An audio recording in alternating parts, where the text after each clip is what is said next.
Hello, everyone, and welcome to another episode of ProfitCon. Listen, I am so excited about our guest today, Dr. Harmaria Crockett. Her journey into entrepreneurship has been amazing. She has an analogy that she's going to speak with everyone about. So listen, everyone, come on in the room, because you want to meet this phenomenal woman. I want you to make sure that you follow her on all of the social media platforms. And let me tell you a little bit about her before I bring Dr. Harmaria Crockett to the stage. So she is the owner of DH Global Consulting Group. She is known as the Mary Poppin of leadership and organizational development.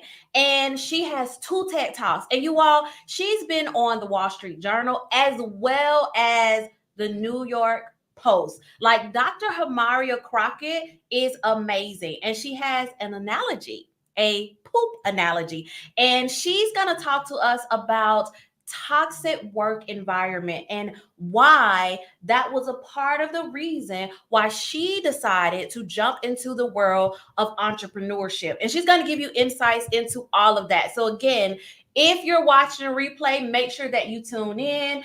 If you're joining us from any of our social media platforms, we're live right now on Instagram, Facebook, LinkedIn, as well as YouTube. Come on in, get your questions ready because this is going to be an interview you don't want to miss. So I need everybody to stay tuned. I'll be back in just a second with Dr. Harmaria. Welcome to the Say Yes to Profit Show. I am Octavia Conner, a CFO who helps service-based entrepreneurs implement the financial systems, strategies, and solutions to increase cash flow, reduce taxes, generate wealth, and say yes to profits. Say Yes to Profits is a full-service accounting firm based in Atlanta, Georgia, but we service clients nationwide. Again, welcome to the Say Yes to Profits Show. All right. So welcome, Dr. Harmaria Crockett. I am so excited to interview you today on ProfitCon. So welcome. Thank you. I am so glad to be here. And hello, everyone. I am just elated about this opportunity, and I cannot wait to talk to you and share as much as I can with you and your audience. Thank you. So to start, please introduce yourself. Tell everyone about you, your company. Let us know how we can connect with you, and then we'll go from there. Yeah, so as you already mentioned, I consider myself to be the Mary Poppins of leadership and organizational development, meaning I go into organizations and I help them with professional development, providing keynotes for them. But I also have a business that focuses specifically on individuals within their careers. So we have to think about leadership, not just in the workplace of an organization, but also providing one-on-one coaching and group coaching to individuals around career and leadership development. People can reach me by going to my website, drharmaria.com, and all social media. I'm on LinkedIn. I just did my first TikTok yesterday. And so I'm like, woo, I'm so excited. And so all of those are under Dr. Harmaria. So I can be reached in a lot of different ways. So if you're ever looking for some services for coaching, you're like, I don't know how to get to my next level, or your organization is looking for some leadership development or a keynote, then I'm your girl. Yes. You know, we do TikTok sometimes as well for the company, Say Yes to Profits. Normally, it's heavy in the summertime because my daughter comes work for me in the summer. And TikTok is a different world to me than the other platforms. You can really have fun. So we have a lot of dancing TikToks and things that just, honestly, we try to make money fun. So there we go. Yeah. So how do you do your TikTok? Is it fun? Is it kind of same as your other platforms? I really had to think how that should be done. Yeah, that's a great question. Honestly, it was just fun. So, because it is Mental Health Awareness Month, and I've been focusing a lot on helping to bring more light into toxic work environments, that was my very first TikTok.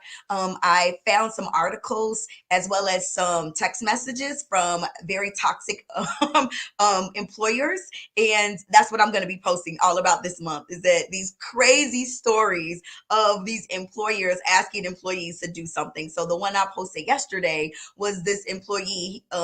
They said, "Hey," the employer's like, "Hey, I need you on Saturday." He was like, "That's my day off." He was like, "I still need you." It's like, "Well, am I gonna make extra money?" He was like, "What are you talking about?" He was like, "I'll see you Monday." So like just the power of power of you being able to understand your worth. And if your employer is not going to provide you with additional resources, then it's okay to be able to make some other changes. So those will be some things that I'll be posting, crazy boss stories for the rest of the month. So yes, definitely more fun than some of my very I'll call them more structured, more informative posts like I post on LinkedIn or even on Instagram.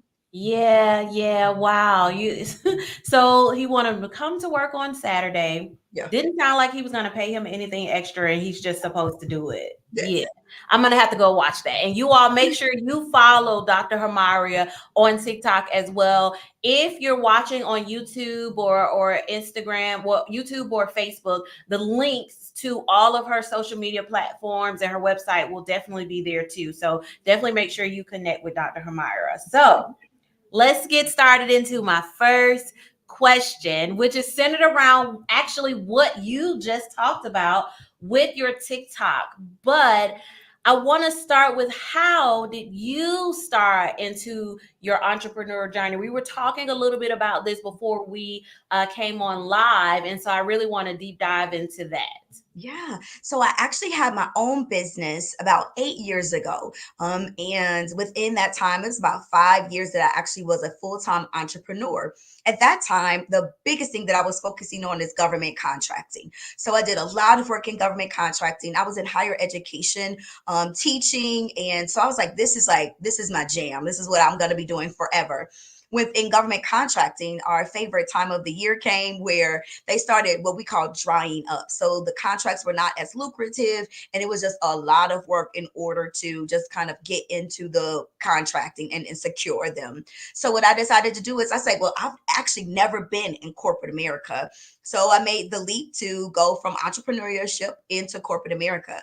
And that was it was exciting. I was like, wow, this is something. I've heard the term of climbing the corporate ladder. I was like, well, I'm gonna give me a ladder and I'm gonna climb on up. So Okay. I spent time working in corporate America in the corporate space, but it was just something about it that it just kept nagging at me like, this just doesn't seem right. It doesn't feel right. So within a 7 year period, I moved up from a senior consultant to a VP. So I was a VP of a global organization. I had people in 18 countries around the world that I led in organizational leadership and development. But I was unhappy because I was dealing with a toxic workplace environment. I was dealing with individuals in leadership that they just didn't care, seemingly. They just didn't have just like this innate I see you, like you matter, especially not only just to me, but to the employees. So this year I decided, you know what? I'm going to go back into entrepreneurship, and I want to be able to teach and train others how to work within these nuances of these kind of workplace environments, help them to break free and provide additional resources that will help them to learn if they want to move up in their career, and just also how to be just kind of psychologically safe. So that's Wow. my journey. So you actually started into the world of entrepreneurship and transition Yeah. from entrepreneurship to the corporate environment. Wow. And normally you hear it, like even in my journey going from corporate and being in corporate for several years and then transitioning to an entrepreneur. Was there like a mindset shift that you had to make in order to go from being your own boss to now being in the corporate space?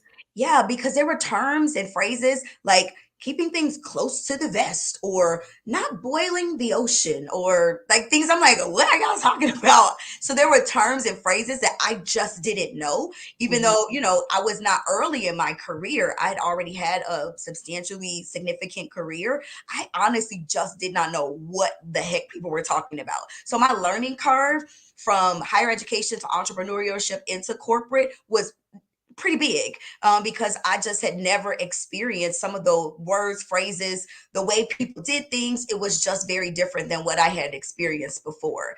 So being able to kind of get that, learn it, and realize it doesn't still make any sense. A lot of the things that people talk about and the way that they do things, it was definitely something that I picked up along the way, and a lot of things I kept down on purpose. Like, I didn't want to pick up certain behaviors and certain thoughts and certain mindsets. But yes, it was definitely a huge change, from going from entrepreneurship into the corporate space. So how did you navigate that change? Like, I hear you stating, some things you made sure you didn't pick up, you didn't adopt for yourself, and some things you didn't. But were there other things that you did to navigate that huge shift from entrepreneurship to corporate? Yeah, I actually got a coach. I am an ICF coach myself, but I was like, I need to get someone else that can maybe help me through this process, so that I am not making any, because I had a pretty big role. So I'm not making any, big changes or messing stuff up. So that was one thing. So I got a coach to be able to kind of help me to make the transition. Secondarily, what I did was I did a lot of research. I did a lot of research as it relates to what is a corporate space, what's the corporate narrative. I had a lot of conversations, especially informal conversations, with not only my friends that were in the corporate space, but also a lot of people that was in my organization, so that I could learn the culture, learn the nuances, learn the insight and information from the organization, so that I wouldn't, again, I'm just trying to take that gap, and I was just trying to close it as much as I could. So much so that when I left my organization that I transitioned from, I was like the face of the organization. I don't know how, but I was.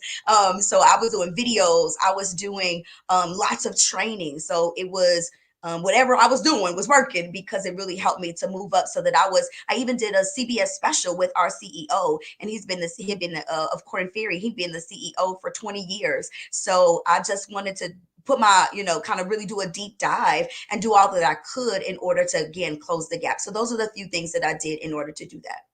Wow. So you basically were able to and have been pretty successful at thriving in two different environments, thriving as an entrepreneur, then making the decision to go to corporate America and thriving in that space as well. That just speaks to how brilliant you are, to really be able to thrive in those different environments, because it takes two totally different mindsets, as an entrepreneur and then working in the corporate space. So what would be some advice that you're going to give, or that you can give, to anyone who is an entrepreneur, but now they're thinking, hey, maybe I should go back into the corporate environment? Like, what would be some advice you would give them?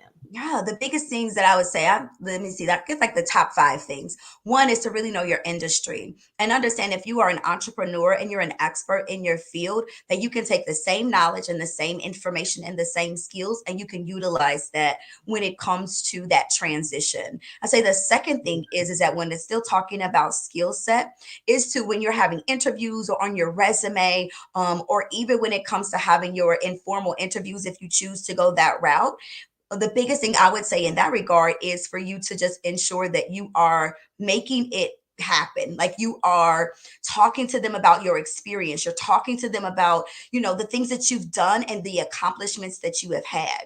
A lot of times, especially as women, we kind of downplay the things that we've been able to do, or downplay the roles that we've played. But make sure you amplify that, and so talk about maybe how you've increased something or you've decreased something. And even if you've done something for a small amount of time, make sure that you talk about it, especially if it relates to that particular role. Say the third thing that I would encourage people to do is learn the lingo of the organization. Go onto the website.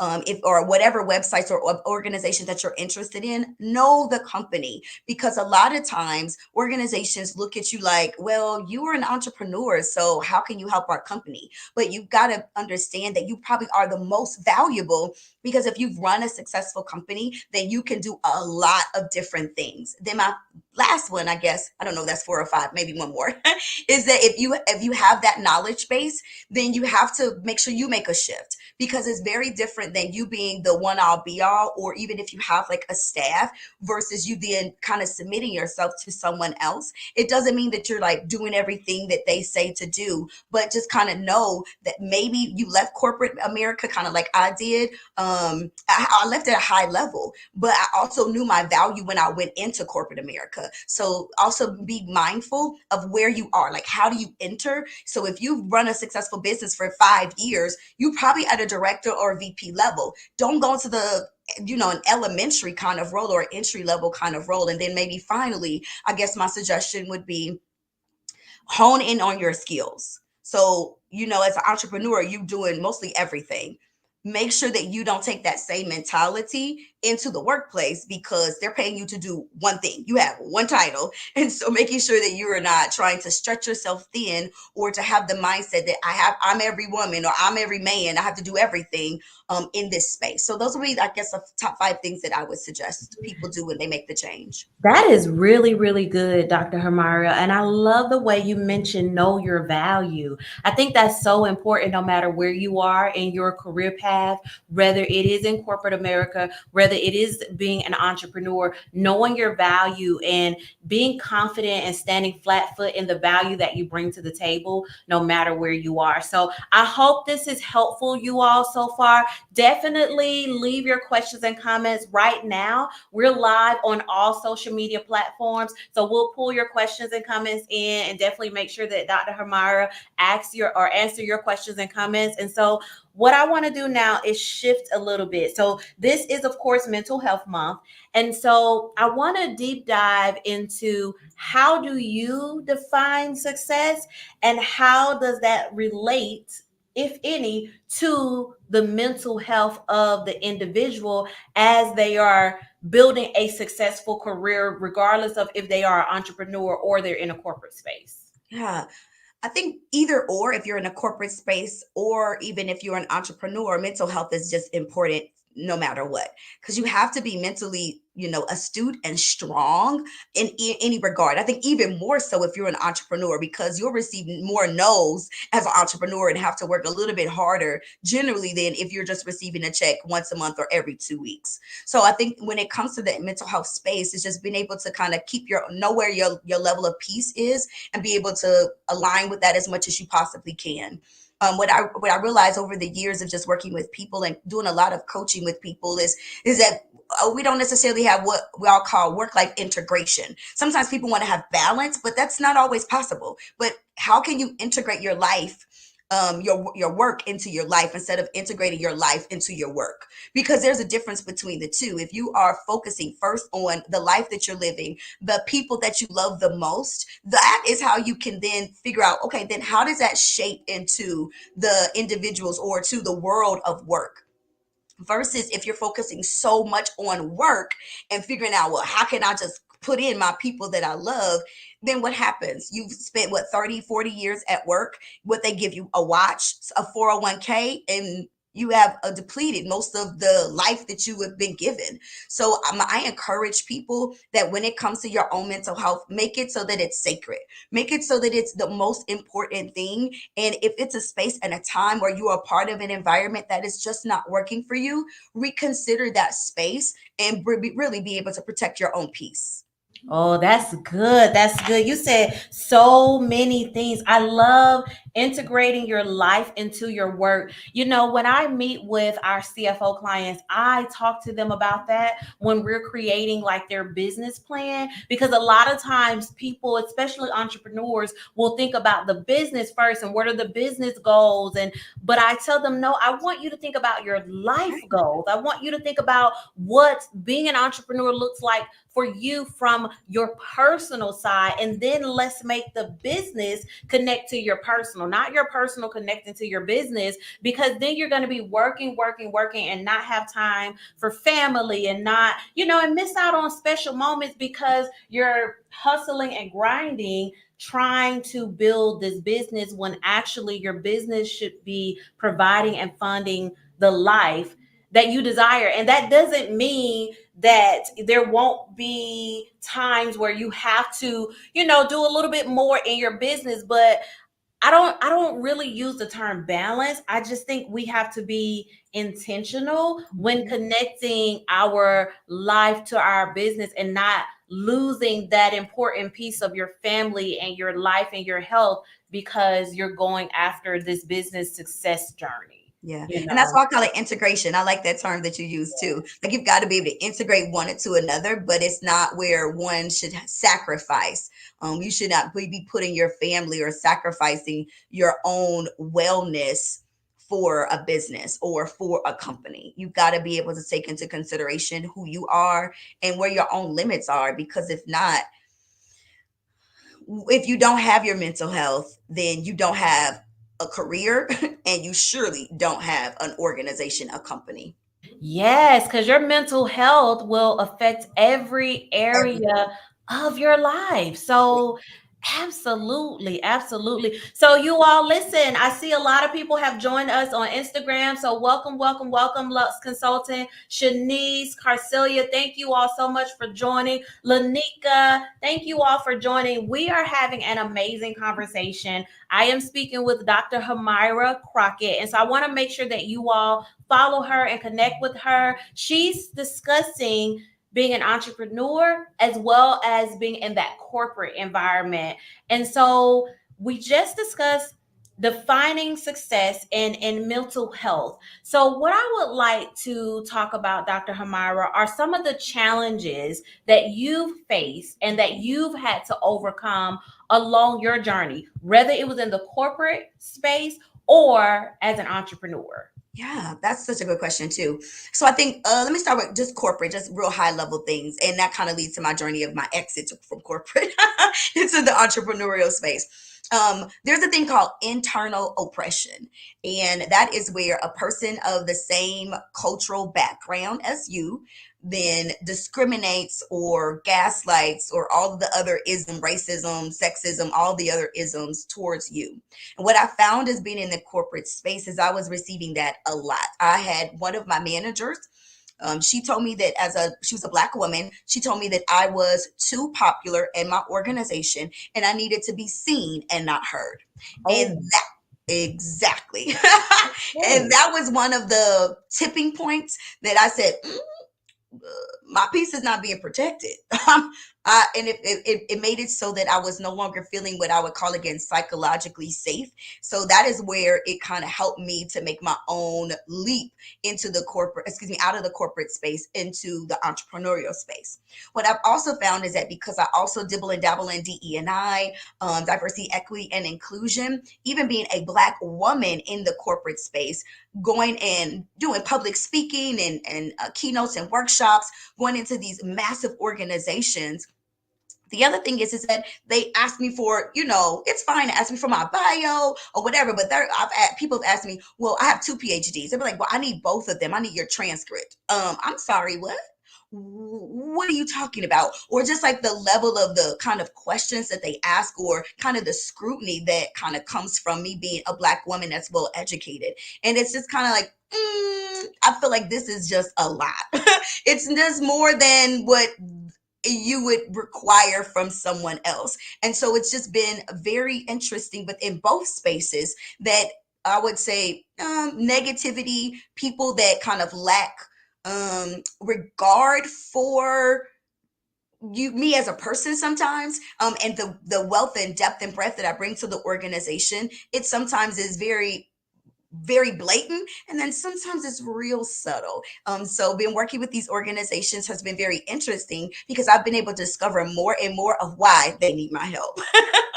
Wow. Oh my goodness. You know, I love that you mentioned protecting. Well, your piece wasn't protected. And so it sounds like you had to make some decisions and do some things so that your piece Yep. is protected, whether others were trying not to protect your piece. Yes. Because that's the thing. I have to be the gatekeeper of my own life, right? I have to be the Yeah. gatekeeper of my own Yeah. sanity. And that was not happening, which is why Love I had an that. exodus. Gatekeeper of your own life. That is a nugget, everyone. So I hope you all are picking up what she is putting down. Protect your own peace, no matter the environment, and be a gatekeeper of your own life. I love that, Dr. Harmaria. So if you see that somewhere else, like on a post or something, I'm going to give you credit, but I love that. I love that. And I think that's so important because sometimes I know in the start of my journey, I realized that as a CFO, I would often go into rooms where I was the only CFO that looked like me. Mm-hmm. And I had to get to the point, and I admit when I first started, I wasn't there. I would kind of sit back. I feel like people tell me don't say this, but I feel like I'm naturally shy a little bit. And so I would kind of sit back, right? And I had to get to the point where I was able to stand flat footed in who I am. And for me, whose I am, and come into the room with that type of confidence, even if I was the only CFO in the room that looks like me. And I think that's so important when we talk about protecting our peace and understanding something you said earlier, understanding the value that we bring to the table. I think it's so important for us to realize that regardless of where we are, we still bring value, we're still important, and we've overcome some things that can help others and be able to share that information or just stand strong and confident in who you are. Yeah. Authenticity in anything that you do, especially entrepreneurship, is key. Because if you don't know who you are and you keep having or thinking that other people are going to help to define who you are, you will not have a successful business. If you do that, Absolutely. the same thing, even in corporate, that you Mhm. think that you can be everything to everybody, you will not be successful. And I always like to share with people, why do you think that they have job titles? Is because they're designating this is your level of expertise. We may have to think about that same mentality when we're in our own roles as our own CEOs or founders of organizations. Yes, you may be doing everything, but the one thing that people are going to be hiring you for, or the one or two things, you still have to keep that in your eye gate. You still have to be able to be sure that you understand it. That's why people want you. They want to bring you in because of those particular skill sets that you bring to the table. But if you are everything to everybody, and if you just keep being all over the place, I used to always tell people, having your own avatar, like who is your perfect client? Because and then how can you be the support to your own perfect client? If you are not, you won't have a business. That's good. That's really, really good.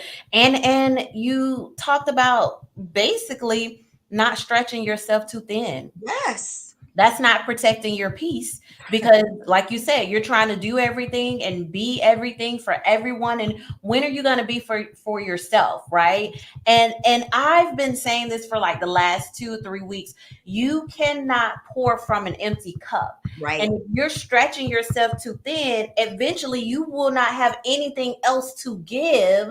And so how do you keep your peace and still excel in who you are and where you are in your journey, whether it is in entrepreneurship or whether it is in a corporate space? Yep, absolutely. I like to refer to it as identifying the beast in your basement. And you can use Yes, that one too. yes, The yes. beast I in was your yes. So okay, so deep dive into that a little bit Yeah. more. Yeah. Identifying the beast in your basement. What does Yes. that mean? So the thing about it is that the one thing or the multiple things that can be causing you to not protect your peace, generally speaking, is your beast. It could be in your childhood or your young adulthood. Maybe you were rejected, or maybe you felt like you were always alone, or maybe you had like these things that are rolling in your mind, rolling in your head about the stories that you tell yourself. That's your beast.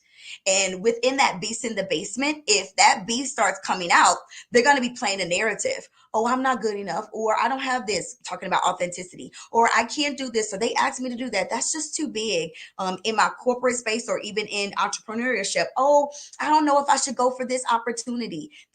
That beast starts coming up and keep talking to you like, oh, no, you can't do that. Or, giving you this narrative that is false. So I always tell people, you have got to identify whatever it is internally, because if you don't, in the world of entrepreneurship, the beast will arise. And that beast will talk to you. That beast will put you down. And if we're talking about church, it's all of the things that we were dealing with that we need to be delivered from, or we need to have prayer about, or we need to talk to God about, so that we can get our mindsets ready. Because if not, that beast can take control.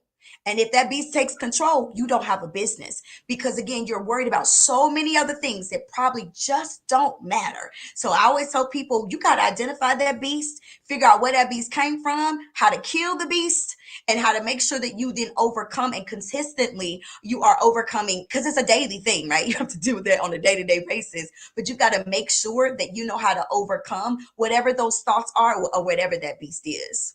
Ooh, that was good. Wow.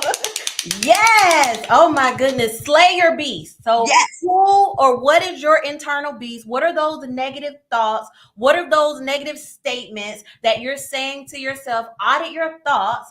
Audit what has happened in the past that is still hindering you, and slay your beast. I love that. Oh my goodness. I love that. Okay. So we only have a little bit more time. This conversation has been absolutely amazing, you all. Listen, we're live on multiple platforms, so definitely leave your questions and comments. I see everyone leaving their comments on Instagram, so I'll pull those in as well. So Dr. Harmaria, before we leave, I definitely want you to talk about poop. Just like that. I'm just gonna leave it like that. Talk about perfect. Poop. Absolutely. Okay. So my first TED talk was about defining your authentic self. And I utilized the analogy that every single person in their life, they are a garden. And the garden that we have is our responsibility to be able to tend to the garden. So sometimes what happens is that you got to think about the dirt that you have, the soil that you are cultivating, what's growing in your garden. If there's any weeds or any insects that may be in your garden that you need to identify. And then I utilize the analogy of throwing a little poop on it. Because if we are not thinking about how we are cultivating, how we are making sure that our own garden and us being able to flourish and who we really are is not taken care of, and it's also aligned with some of the things we've already spoken about today, we'll fail.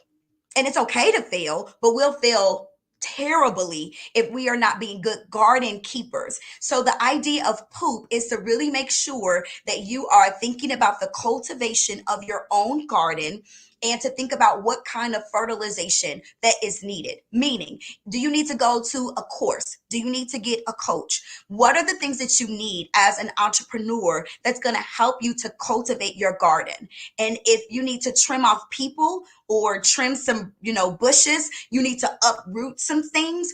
It is about thinking about how beautiful is your garden. And if your garden is not flourishing, you are responsible for making it better. You are the one that's responsible. And a lot of times we have to think about the poop as it stinks. It is so bad, but it helps to fertilize and to make things grow. And so when we're thinking about entrepreneurship, I like to be able to use that analogy. How is your garden? What does it look like? Can you invite other people over to your garden? Are you embarrassed about your garden? And if you are dealing with poop, how much do you have in there, and what does it really smell like? Wow. Those are the main things about throwing a little poop, and the poop framework that we have as it relates to making sure you're cultivating who you really are, cultivating your entrepreneurial journey, and ensuring that you are not leaving to chance these opportunities that may come your way. Wow, that's good. That's really, really good. So I would like to ask you, Mhm.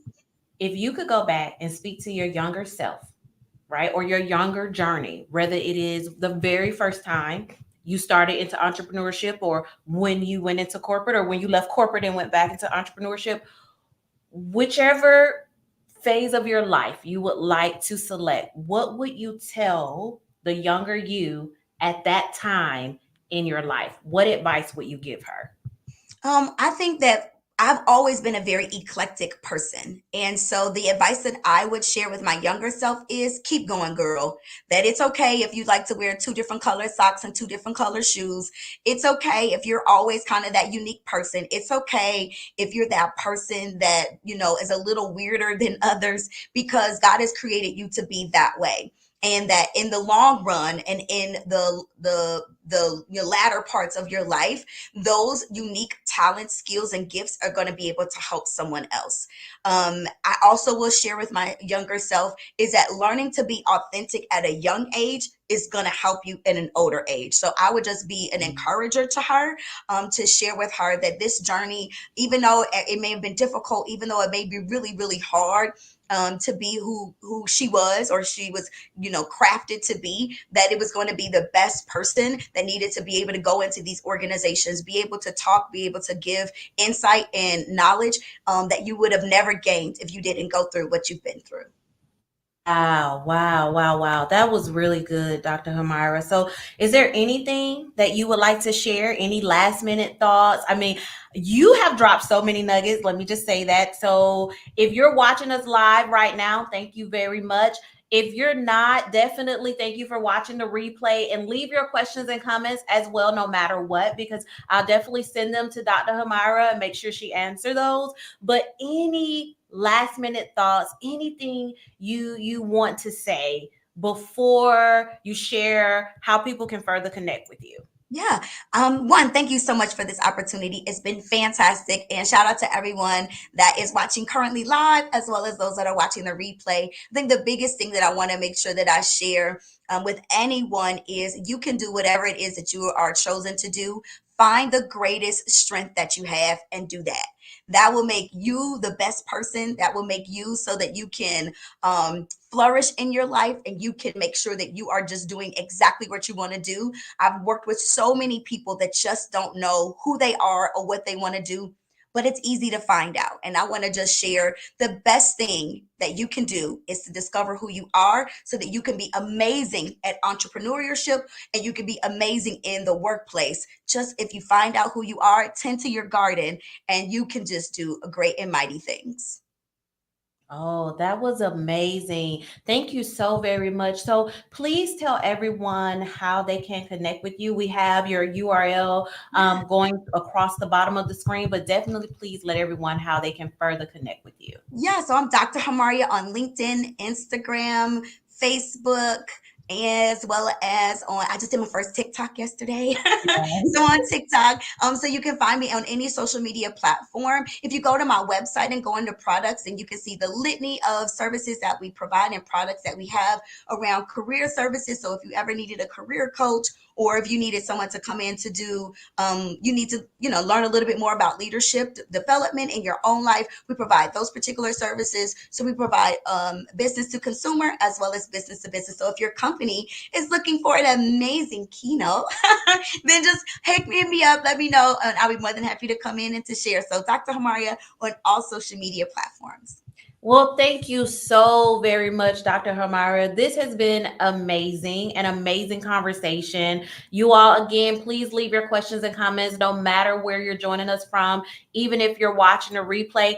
Like I said, you dropped so many nuggets. I have things I didn't even ask due to time, but I just thank you for being willing to share your journey, being willing to advise our listeners, and definitely thank you for joining ProfitCon. And all right, everyone, we're at the end. I have to give Dr. Harmaria back her day, because I would just have her on here all day talking because she shares so much great information. But again, I thank you for your time. Oh, special shout out to the person that connected us, Kia. Hi, Kia. Kia was on a previous episode, so you all go back and watch that episode. That was amazing as well. So thank you, Kia, for connecting Dr. Harmaria and I. And thank you, Dr. Harmaria, again, for being willing to come on today's episode of ProfitCon for the Say Yes to Profits podcast. And everyone, again, thank you for watching. I'm Octavia, and until next time, say yes to profits, everyone. Toodles. Thank you for watching the Say Yes to Profit show. Make sure you download the resources given in this episode and follow me on Instagram, Octavia Conner, CFO. And always remember, say yes to profits.